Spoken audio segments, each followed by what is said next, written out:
আমি এখন বানাচ্ছি গুড় পিঠে।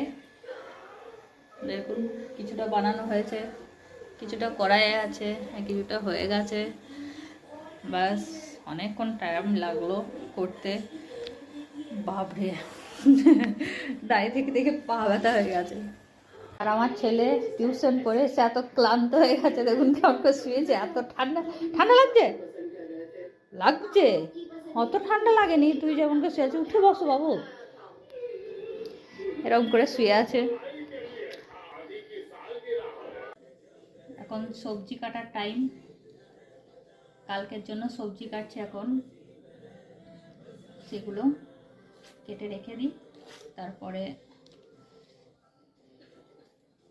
রাত্রে রান্না হবে, সবই একসাথেই কাটা হবে।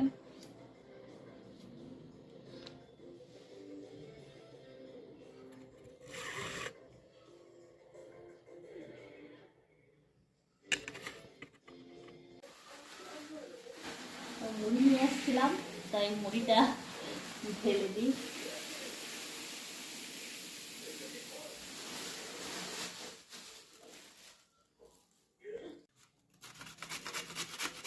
মূলো আর গাজরটা কুড়ে রেখে দিচ্ছি। কালকে এটা বাবুর জন্য মানে নাস্তার লাঞ্চ বানাবো, তাই মূলো গাজর ধনেপাতা এসব দিয়ে লঙ্কা দিয়ে পরোটা বানাবো। সেই জন্য আজকে থেকে এটা কুড়ে রেখে দিচ্ছি। সকালবেলায় খুব প্রবলেম হয় না, সেই জন্য আজকে করে রেখে দিচ্ছি। সব কাজ কমপ্লিট হলো, এবার একটুখানি রেস্ট নেওয়ার টাইম।